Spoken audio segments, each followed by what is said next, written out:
ശരണമയ്യപ്പ. ഭൂതനാഥ സദാനന്ദ സർവഭൂതദയാപര രക്ഷ രക്ഷ മഹാബാഹോ ശാസ്ത്രേ തുഭ്യം നമോ നമഃ. എൻ്റെ പേര് എടമന ബാലമുരളി എന്നാണ്. ഞാൻ കൊല്ലം ശ്രീ പുതിയകാവിൽ 30 വർഷമായിട്ട് മേൽശാന്തി സ്ഥാനത്ത് ഭഗവതി സേവ ചെയ്തു വരുന്നു. 2010 ആറ്റുകാലിൽ മേൽശാന്തിയായിട്ട് ദേവിയെ പൂജിക്കുവാൻ ഒരു സന്ദർഭം ലഭിച്ചു. ഭഗവതി അനുഗ്രഹിച്ചു. അവിടെ ഒരു വർഷം മേൽശാന്തിയായി പ്രവർത്തിച്ചു. 2011 മുതൽ 12 വരെ ശബരിമല ശ്രീധർമ്മശാസ്താവിനെ പൂജിക്കാനുള്ള അനുഗ്രഹം കിട്ടി. ഒരു മേൽശാന്തി എഴുതിയിട്ടുണ്ട്, ഇതിലും പരമൊരു സുഹൃതമുണ്ടോ, അത് ധന്യമാക്കുന്ന സാക്ഷാത്കരിക്കുന്ന വാക്കുകളായിട്ട് അയ്യപ്പസേവയിൽ ഇന്നും തുടരുന്നു. കലിയുഗവരദനാണ് അയ്യപ്പസ്വാമി. ഒരു മനുഷ്യനെ സംബന്ധിച്ചിടത്തോളം സൃഷ്ടി പ്രക്രിയ കഴിഞ്ഞു. ബ്രഹ്മ വിഷ്ണു മഹേശ്വരന്മാരാണ് സൃഷ്ടിയുടെയും സ്ഥിതിയുടെയും സംഹാരത്തിൻ്റെയും കർത്താക്കൾ. സൃഷ്ടി കഴിഞ്ഞ സ്ഥിതിക്ക് ഒരു മനുഷ്യൻ്റെ ജീവിതചക്രത്തിൽ സ്ഥിതിയും സംഹാരവുമാണ് അനിവാര്യം. സ്ഥിതി വിഷ്ണുവാണ്, സംഹാരം രുദ്രനാണ്. അയ്യപ്പസ്വാമിയെ സംബന്ധിച്ചിടത്തോളം ഇവർ രണ്ടും ചേർന്നിട്ടുള്ള ചൈതന്യ സ്വരൂപമാണ് സ്വാമി.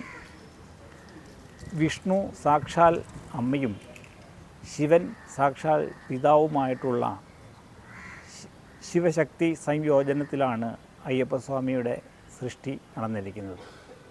അതുകൊണ്ട് ഏതൊരു മനുഷ്യനെ സംബന്ധിച്ചും നമുക്ക് ആശ്രയിക്കുവാനും നമുക്ക് മോക്ഷപ്രദായകവുമായ അനുഗ്രഹങ്ങൾ തരുവാനും ഏറ്റവും നല്ല മൂർത്തി, കാരുണ്യമൂർത്തി സാക്ഷാൽ അയ്യപ്പനാണ്.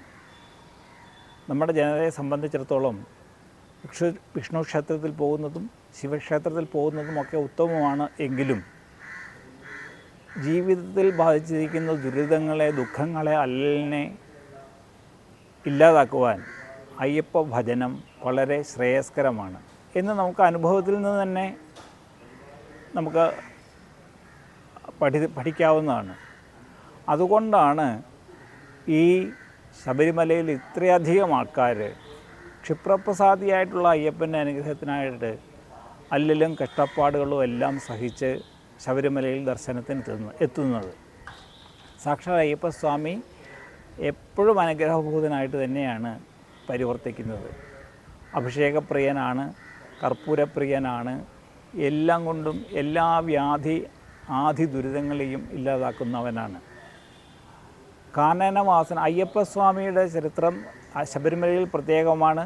ശാസ്താപ്രതിഷ്ഠകൾ ധാരാളമുണ്ടെങ്കിലും ശബരിമലയിൽ പ്രത്യേക തരത്തിലുള്ള യോഗീസ്വരൂപത്തിലുള്ള അയ്യപ്പസ്വാമിയാണ്, യോഗപട്ടാസനത്തിലിരിക്കുന്ന അയ്യപ്പസ്വാമിയാണ്, മോക്ഷദായകനായിട്ടുള്ള അയ്യപ്പസ്വാമിയാണ് പ്രതിഷ്ഠ.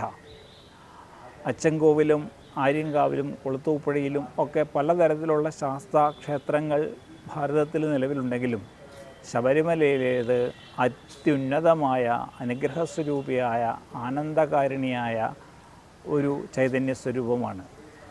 അങ്ങനെയുള്ള ക്ഷേത്രങ്ങളിൽ പോകണമെങ്കിൽ, ആ യോഗനിഷ്ഠയായിരിക്കുന്ന ശാസ്താക്ഷേത്രത്തിൽ ദർശനം നടത്തണമെങ്കിൽ നമ്മൾ ഭൗതിക ലോകത്തിൽ വസിക്കുന്ന നമ്മളെ സംബന്ധിച്ചിടത്തോളം ധാരാളം വ്രതാനുഷ്ഠാനങ്ങൾ അനുഷ്ഠിക്കേണ്ടത് ഉണ്ട്.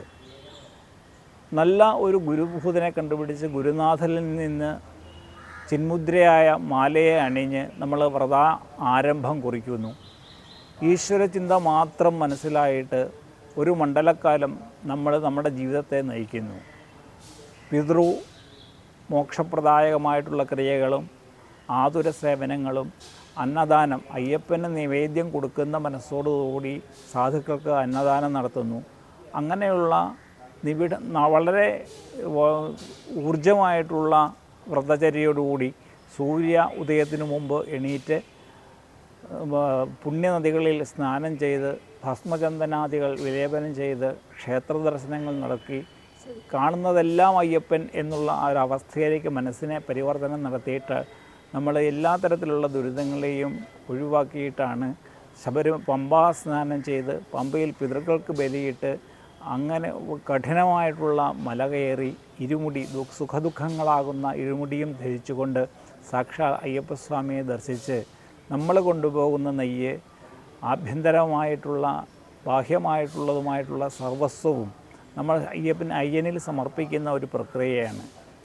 പ്രകൃതി തത്വങ്ങൾ അന്തർലീനമായിരിക്കുന്ന 18 പടികൾ കടന്ന് 18 തത്വങ്ങൾ കടന്ന് ഐശ്വര്യരൂപിയായിട്ടുള്ള ആയിട്ടുള്ള ആ ഭഗവാനെ ദർശിച്ച് നമ്മുടെ നിവേദനങ്ങൾ മുഴുവൻ നെയ്യിൽ സംയോജിപ്പിച്ച് ഭഗവാനിൽ അഭിഷേകം ചെയ്ത് ആനന്ദസ്വരൂപമായിരിക്കുന്ന ഭഗവാനിലേക്ക് നമ്മൾ കൊണ്ടുപോകുന്ന നെയ്യിനെ അഭിഷേകം ചെയ്ത് നമ്മൾ ഭഗവാനായി യോജിച്ച് ചേർന്ന് ബാക്കി വരുന്ന നാളികേര ഭാഗത്തെ അഗ്നിയെ ദഹിപ്പിക്കുകയും ചെയ്യുന്നതോടിയിട്ട് ഒരു വർഷത്തിലുള്ള ആ അയ്യപ്പ ഭജനം മോക്ഷദായകമായി നമ്മളെ വളരെ സംശുദ്ധമായി മാറ്റുന്ന വലിയ ഒരു പ്രക്രിയയാണ് ശബരിമല ദർശനം കൊണ്ട് ഓരോ ഭക്തനും നമുക്ക് കൈവന്ന് ചേരുന്നത്.